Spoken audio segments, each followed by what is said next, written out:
संसद से कहना है, विधानसभाओं से कहना है, भारत के विधायक सांसदों से कहना है, पूरे भारत की जनता जनार्दन से कहना है, जैनियों से कहना है, साधु संतों से कहना है, आचार्य श्री के इन उपकारों को संस्कृति में बदल दो और भारत रत्न की उपाधि से विभूषित कर दो।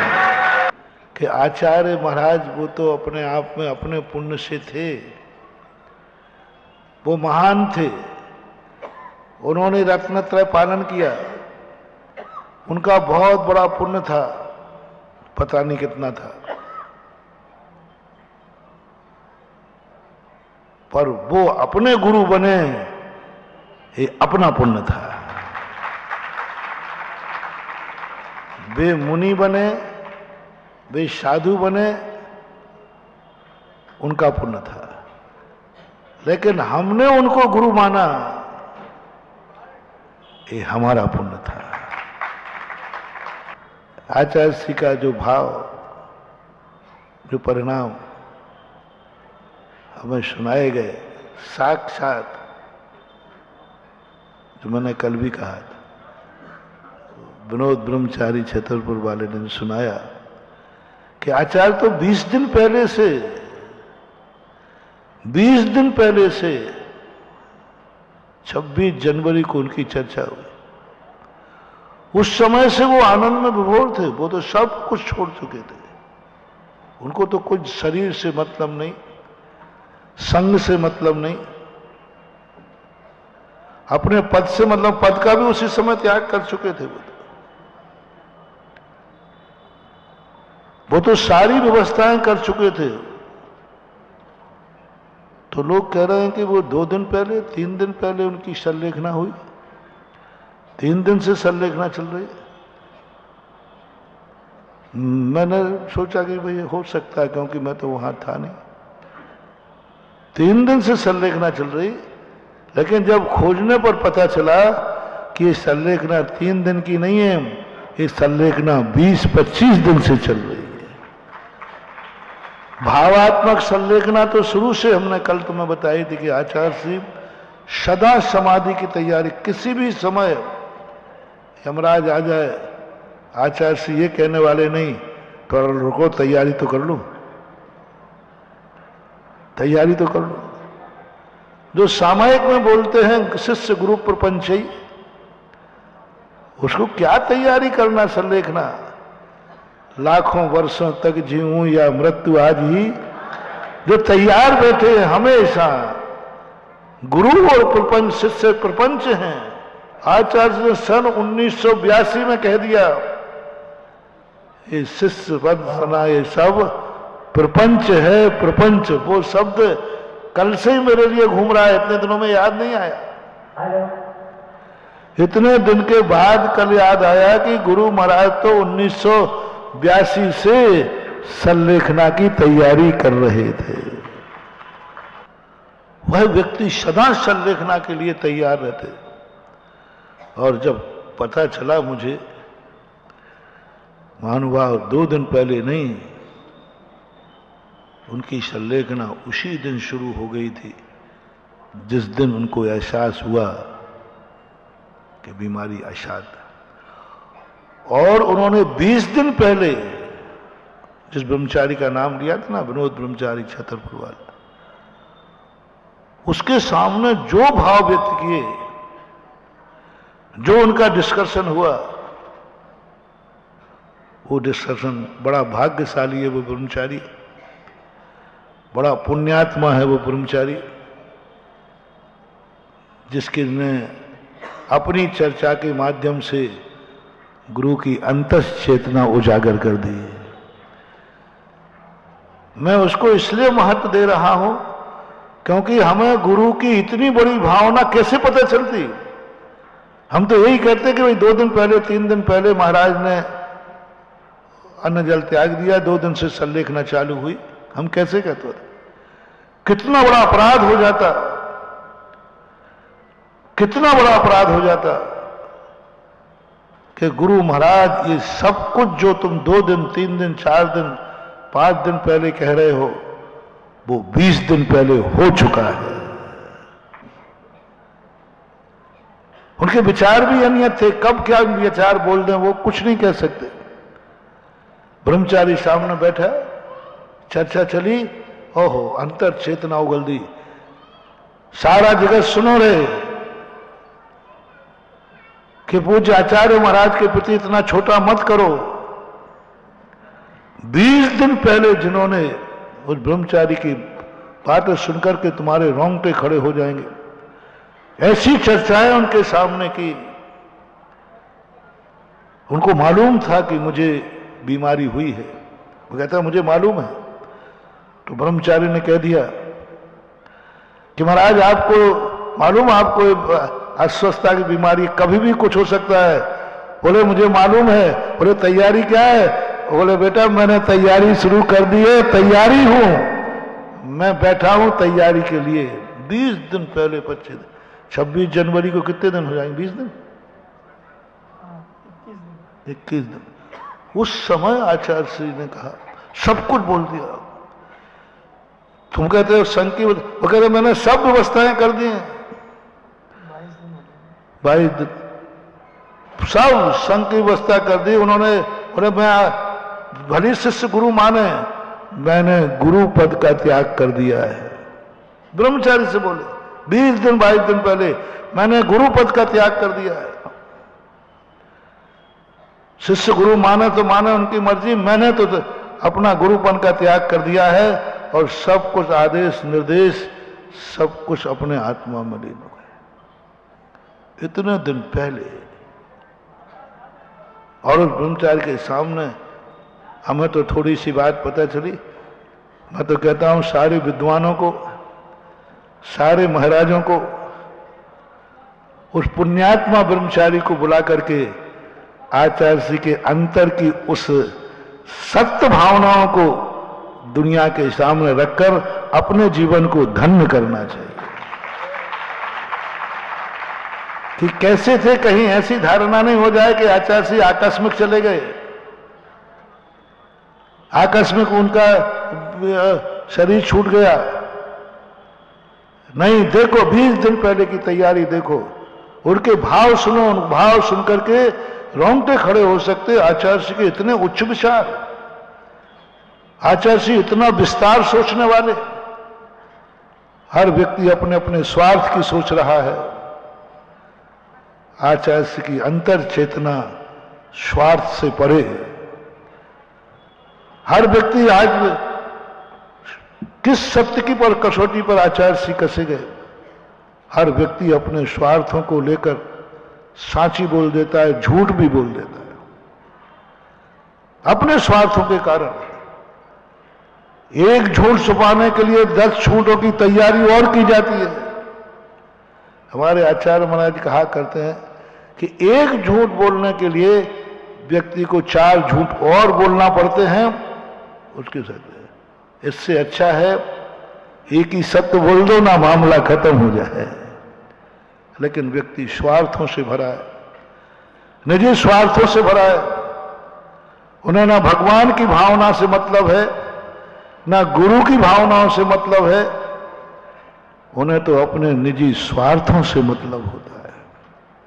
हमारे गुरु इतने महान, इतने निस्वार्थ, एक ब्रह्मचारी के सामने बालकवत अपनी अंतर चेतना, जिनको आचार्य श्री के अंदर की बात, अंतर चेतना की बात, उस समय आचार्य श्री पूर्ण जागृत थे, पूर्ण जागृत थे, पूर्ण स्वस्थ थे, आवाज थी। अंतर चेतना में आचार्य श्री के क्या चल रहा था, क्या करना चाहते हैं, क्या करने के भाव थे, वो आप लोग तो जरूर उस ब्रह्मचारी से बैठाल करके अच्छे से सुनना, अच्छे से सुनना। वो बताएगा कि आचार्य श्री कितने सावधान और क्या क्या करके गए हैं और क्या क्या उनकी भावनाएं हैं और क्या सत्य है। जगत पूज्य कोई एकाध नहीं है, ये सारे जगत के विश्व वंदनीय हैं। इनकी छोटी भावना नहीं हो सकती। बहुत बड़े विश्व वंदनीय आचार्य हैं। मैंने कल कहा था ना, सारे संसार के गुरु नहीं है, सारे संसार के भगवान हैं। और भगवान के अंदर की चेतना उस भाग्यशाली जीव को मिली। मुझे उस भाग्यशाली जीव पर बहुत थोड़ा सा उसके पुण्य पर के ये शब्द उनको महाराज के मुख से सुनने मिले। कितना विश्वसनीय, कितना पुण्यवान जीव है वो, कि जो आचार्य श्री के मुख से उसने ऐसे शब्द सुने। तो ये सब चीजें जब सामने आती हैं तो उनके प्रति अपनी श्रद्धा और बढ़ जाती है। जब तुम 20 दिन पहले के उपवास आचार्य श्री के सुनोगे तो आपकी श्रद्धा ऐसी बढ़ेगी कि तुम समझोगे कि ओहो, हमारा गुरु इतना सावधान और इतनी सारी सोच, इतना दूरदृष्टि, इतना विस्तृत सोच। कोप मंडूक के समान नहीं थे हमारे आचार्य श्री। हमारे आचार्य श्री राजहंस के समान थे, राजहंस के, कूप मंडूक नहीं थे। छोटा सोच नहीं था उनका, बहुत बड़ा सोच था। और वो सोच आज तक किसी ने नहीं सोचा होगा और सोच पाएगा ये भी मैं नहीं कह सकता हूं, जो आचार्य श्री का सोच था। और ब्रह्मचारी के कहने के बाद जो मैंने सोचा, इतना बड़ा सोच आचार्य श्री का कोई नहीं सोचा, मैं भी नहीं सोच सकता, कोई नहीं सोच सकता। आचार्य श्री इतना अच्छा धर्म के संबंध में, संघ के संबंध में, राष्ट्र के संबंध में, समाज के संबंध में, स्वयं के संबंध में इतना अच्छा सोच सकते हैं। वो सूत्र तुम्हें मिलेंगे उस ब्रह्मचारी से। मैं इसलिए बता रहा हूं कहीं वो पता गायब ना हो जाए। वो पता आप लोगों को बता करके कह रहा हूं, जिससे आप हमारे पूज्य गुरुदेव की अंतर ऊंचाइयों को पा सकें और उनको नमोस्तु में अनंत गुणी विशुद्धि ला सके। अनंत गुणी विशुद्धि, मात्र नियोग न रह जाए कि हमारे गुरु थे, हम उनके शिष्य थे। मात्र कर्तव्य न रह जाए कि वो हमारे गुरु थे, हम उनके भक्त थे। हमें इस कर्तव्य को धर्म में परिवर्तन करना है। मात्र गुरु शिष्य का कर्तव्य न रह जाए, गुरु शिष्य धर्म की पर्याय बन जाए। वो मेरे गुरु नहीं थे, वे सच्चे गुरु थे। मेरे गुरु होना ये कर्तव्य है। थे, बोलो थे कि नहीं? मेरे थे, ये तो कर्तव्य है, क्योंकि उन्होंने हमें दीक्षा दी, उन्होंने मुझे दीक्षा दी, उन्होंने मुझे पढ़ाया लिखाया, मुझे इतना बड़ा पक्का है 100% है वो मेरे गुरु थे। ये तो कर्तव्य है, ये तो ड्यूटी है। अब इसी कर्तव्य को हमें धर्म में बदलना है। मेरी दीक्षा दी, मुझे पढ़ाया, मेरा उपकार किया, इसलिए वो मेरे गुरु है, ये तो कर्तव्य है, ये तो ड्यूटी है, ये तो लिखा ही हुआ है। जिससे ज्ञान मिले, जिससे दीक्षा मिले, वह तुम्हारा, जैसे आप लोग, जिससे तुम्हें जन्म मिला वो तुम्हारा पापा है, वो मां है, ये तो ड्यूटी है। अब देखना, इसी को धर्म में बदल रहा हूं। मेरी दीक्षा दी, मेरे पढ़ाया, वो मेरे लिए उपकारी है, इसलिए मेरे गुरु है, नहीं, मैं इसको धर्म में बदलता हूं। आज वो सच्चे गुरु हैं, यह धर्म हो गया। वो सच्चे गुरु हैं, इसलिए मेरे गुरु हैं। मेरे गुरु हैं इसलिए सच्चे नहीं हैं, समझना। मेरे गुरु हैं इसलिए सच्चे नहीं हैं, वो सच्चे गुरु हैं इसलिए वह मेरे गुरु। वो तो सच्चे गुरु थे, सच्चा गुरुपना उनके अंदर था। वो तो जगत के गुरु थे, अंतर चेतना के गुरु थे। वो जैनियों के गुरु नहीं थे, वो तो राष्ट्र के गुरु थे। वो जैनियों को आशीर्वाद नहीं देते थे, वो तो राष्ट्र नेताओं को आशीर्वाद देते। कल प्रधानमंत्री का जो 2 शब्द थे, हमें बाद में जाके हम विनयांजलि सभा की बात बताया, मेरे रोंगटे खड़े हो गए कि नरेंद्र मोदी जैसा व्यक्ति, बहुत आगे का व्यक्ति है नरेंद्र मोदी, वो किसी से प्रभावित नहीं होता, लेकिन कल नरेंद्र मोदी भी 10 सेकंड के लिए स्तब्ध होकर उनका भी गला भराया। नेता कभी रोता फोता नहीं, गले मले नहीं भरते, वो तो बहुत कठोर होते हैं नेता लोगों क्या। लेकिन कल देश के प्रधानमंत्री को भी आचार्य श्री का नाम सुनाते ही उनका गला भराया और उसने एक बहुत मार्मिक शब्द कही। उन्होंने कहा कि वो किसी संप्रदाय के गुरु होंगे, लेकिन मेरा संबंध व्यक्तिगत संबंध है आचार्य विद्यासागर से, जातिगत नहीं, राष्ट्रगत नहीं, व्यक्तिगत संबंध है। जब भी मैं किसी उलझन में उलझता हूं, उनको याद करता हूं, 24 घंटे के अंदर मुझे उनसे कोई ना कोई संदेश आ जाता है। ये सब 24 घंटे में संदेश आ जाता है। अरे हम बोलते तो कहते कि महाराज ये आपकी श्रद्धा है, आप बोलते तो कहते आपकी श्रद्धा है, जैनी है, ये कौन बोल रहा है? ये शब्द बोलने की उसको जरूरत ही नहीं थी, लेकिन वो बोला। और जिस समय ये बोला, उस समय उसके गला, उसकी आंखें, उसका चेहरा, 1 मिनट को सन्नाटा छा गया पूरी सभा में। तो वे उसके भी गुरु थे, राष्ट्र के गुरु थे। मैं तो एक बात कहूंगा, इन क्षणों को, जो क्षण आज कल से आनंद में आ रहे हैं, आचार्य श्री के बहुमान में, जो उनके में, बस सारा भारत से मेरा कहना है, जैन अजैनों से मेरा कहना है, जो संस्कार अपने अंदर गुरु के आ रहे हैं, जो अपना रोम रोम पुलकित होकर के और उनके ऋणों से, उनके आशीर्वादों से, उनके उपकारों से जो अपन भरे जा रहे हैं, इन सबको कहीं ये उपकार 1 दिन का रूप लेकर न समाप्त हो जाए, 2 दिन का रूप लेकर न समाप्त हो जाए। हे विनयांजलि, ये श्रद्धांजलि मात्र 1 दिन मनाकर खत्म नहीं हो जाए।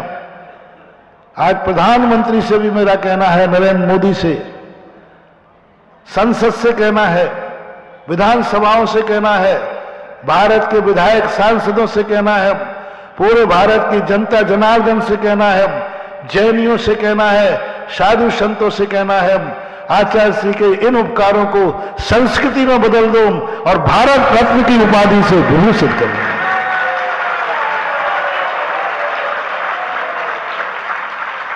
उनके सामने तो अपन भारत रत्न की उपाधि दे नहीं सकते थे, क्योंकि वे लेने वाले थे। अब तो अपना राज्य है, मां घोषणा करना है, उपाधि देना दोगे, ना कोई सर्टिफिकेट चाहिए, ना कुछ चाहिए। मात एक संस्कार संस्कृति में बदल जाए, इतिहास में लिखा जाए कि कोई दिगंबर जैन संत भी भारत रत्न हो सकते हैं, विश्व का ध्वजारोहण ऊंचा हो जाए। भारत रत्न वो बनते हैं जो पहले गृहस्थ होते थे। सारी दुनिया में कोई भी अपना देश का रत्न बनाया, वो या तो नेता था या समाज सेवी था, एक संसारी ग्रस्त था। लेकिन विश्व का ये पहला इतिहास होगा कि भारत देश वो देश है जहां भारत रत्न संत भी होते हैं। भारत की संस्कृति अध्यात्म संस्कृति है, भारत की संस्कृति आध्यात्मिक संस्कृति है। वह नास्त्रोदमस की भविष्यवाणी सार्थक करें कि भारत देश मात्र जनता का देश नहीं है, भारत देश मात्र राजनीति का देश नहीं है, भारत देश मात्र रोटी कपड़ा मकान का देश नहीं है, भारत देश मात्र धन शस्त्र का ही देश नहीं है, भारत देश संतों का देश है, जहां संत भी रत्न के रूप में सरकार मानती है। हमारी दृष्टि में तो वे रत्न ही से भी अनमोल रत्नत्रयधारी थे। वो अपने आप में तो रत्नत्रयधारी थे, वो तो सब चीजें ठीक है, लेकिन राष्ट्र की दृष्टि में यदि एक संत को भारत रत्न का रूप मिलता है तो भारत का मस्तक सारे विश्व में सर्वोच्च स्थान प्राप्त करेगा। और आगे आने वाली संस्कृति कहेगी कि भारत देश धर्मनिरपेक्ष होकर के भी साधु संतों का और समाज का एक बहुत बड़ा स्थान है।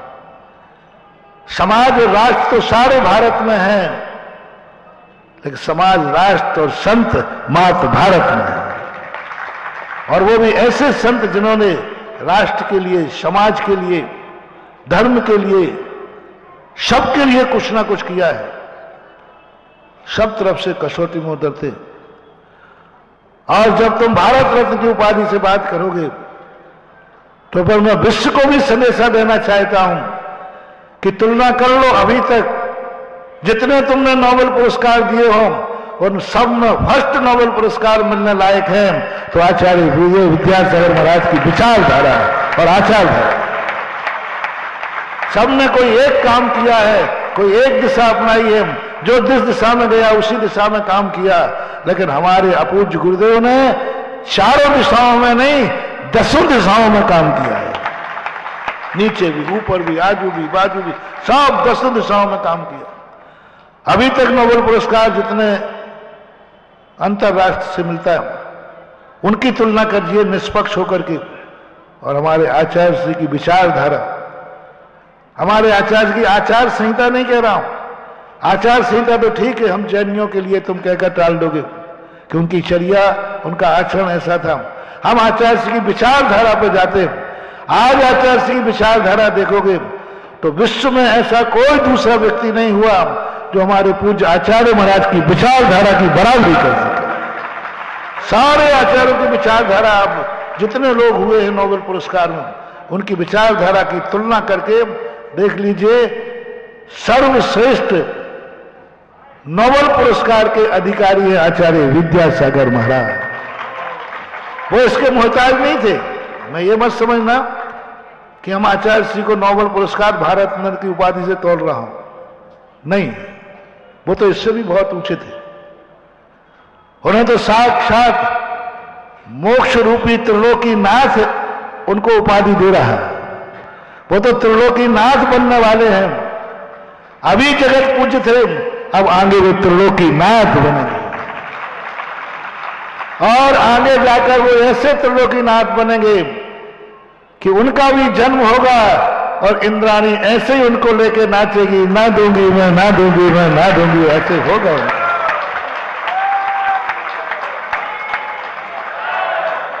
उनके भी कहीं पंचकल्याणक होंगे क्योंकि उन्होंने कार्य ऐसे किए, उनके भी पंचकल्याणक होंगे। और ऐसी स्थिति को लेकर, लेकिन मैं इन उपहार पुरस्कारों से आचार्य श्री को या रत्नत्रय को तोड़ नहीं रहा हूं, वो तो सब बहुत ऊंचा है।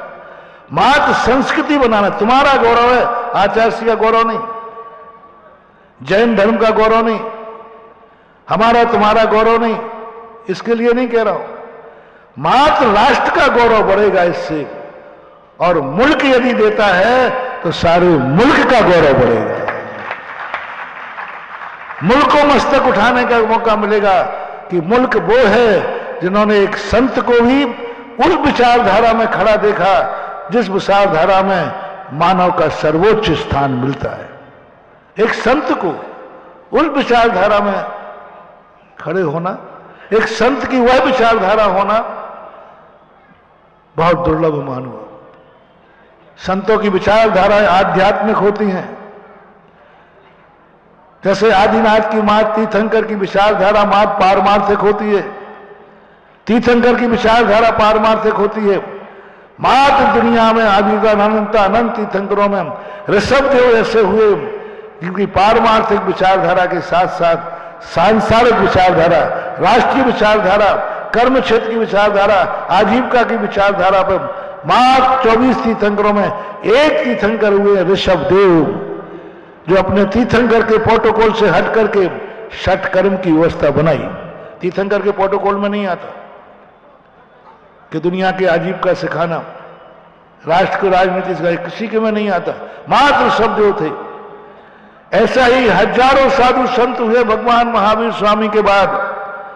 जैसे त्रोबीज तीर्थंकर में ऋषभदेव ने अपने प्रोटोकॉल से हट करके एक राष्ट्र को नई चेतना दी, षटकर्म दिया, ऐसा ही अभी तक हजारों मुनि आचार्य हुए, सबने अध्यात्म दिया, धर्म दिया, सिद्धांत दिया, लेकिन एकमात्र पहले आचार्य हुए विद्यासागर महाराज, जिन्होंने वह विचारधारा दी जो भगवान ऋषभदेव की विचारधारा थी। राष्ट्र के लिए दिया, समाज के लिए, सब तरफ से दिया। ये साधु संतों में ऐसी बहुगुणी, बहुउद्देश्य, बहु कल्याणकारी विचारधारा दुर्लभतम दुर्लभ होती है। इस विचारधारा के लिए साधु संत का इस विचारधारा के लायक खेत होता ही नहीं। इतनी बड़ी विचारधारा साधु के खेत में हो ही नहीं सकती, क्योंकि वो तो इतना आध्यात्मिक खेत होता है। वहां ये छोटे मोटे पौधे, राष्ट्रीय और समाज चेतना के पौधे बहुत बौने हो जाते हैं, बहुत बौने हो जाते हैं। बड़े पेड़ के नीचे छोटे पौधे नहीं उग पाते हैं। अध्यात्म एक इतना बड़ा पौधा है, धर्म एक इतना बड़ा पौधा है, जिस पेड़ के नीचे छोटे मोटे पौधे होते ही नहीं, हो नहीं सकते, हो नहीं पाते। लेकिन पूज्य आचार्य महाराज के अध्यात्म का वृक्ष ऐसा पौधा था जो स्वयं तो हरियाता रहा, उसके नीचे जितने छोटे मोटे पौधे थे वे भी हरे भरे बने रहे। राष्ट्र का पौधा हरा भरा बना रहा। अध्यात्म के खेत में राजनीति से क्या, राष्ट्र से क्या, क्या हथकरघा से क्या, क्या बच्चियों से क्या, क्या प्रतिभा स्थली से क्या मतलब था? ये छोटे मोटे पौधे हैं। अध्यात्मिक सबसे बड़ा पौधा है, और इस अध्यात्म के इतने बड़े पौधे के नीचे इतने छोटे छोटे पौधे भी हरे भरे बने रहे। ये मात्र आचार्य पूज्य गुरुदेव की कुशलता का परिणाम है। नहीं तो अध्यात्म का पेड़ जहां लग जाता है वहां सारे ये पौधे जितने होते छोटे मोटे सब गौण हो जाते, सब समाप्त हो जाते, सब मर जाते हैं। आप देखना बड़े बड़े पौधों के पेड़ों के नीचे कोई घास फूस भी नहीं उगती। ऐसे अध्यात्म बहुत बड़ा पौधा है, उसके नीचे कोई छोटे मोटे पौधे उत्पन्न हो ही नहीं सकते, विचार ही नहीं आएंगे, कोई बोता भी नहीं। लेकिन पूज्य गुरुदेव का अध्यात्म वृक्ष में क्या विशेषता थी कि उन्होंने हर छोटे मोटे पौधों को भी हरा भरा करने का प्रयास किया। उन्हीं अध्यात्म के पौधे से गिरता हुआ पानी उन पौधों का पोषण कर गया। छोटे छोटे पौधे भी फलते फूलते रहे। ये पहला वृक्ष देखा जिसने छोटे पौधों को भी फलने फूलने का मौका दिया, उनको हरा करने का मौका दिया और उसे अध्यात्म शक्ति से संस्कारित करके सिंचित किया। तो ये मेरी बात है। आज आया भाव, मेरे मन में भी पता नहीं कब आ जाए, कोई पता नहीं है। कल तो बोलने का तुमने कहा ना, सोचने पे भी नहीं आया, और आज बिना सोचे आया। और कब आया? प्रवचन बंद करने का मौका आया तब आया। मैं 1 मिनट में प्रवचन बंद करने ही वाला था कि भाई आपका समय हो गया, और लो ऐसा भाव आया, ऐसा भाव आया, अनियत भाव आया। तो लग जाओ रे सारे दुनिया के लोगों, इन आचार्य विद्यासागर के विचारों को संस्कृति और रूप देने के लिए भारत रत्न की उपाधि, नोबेल पुरस्कार की उपाधि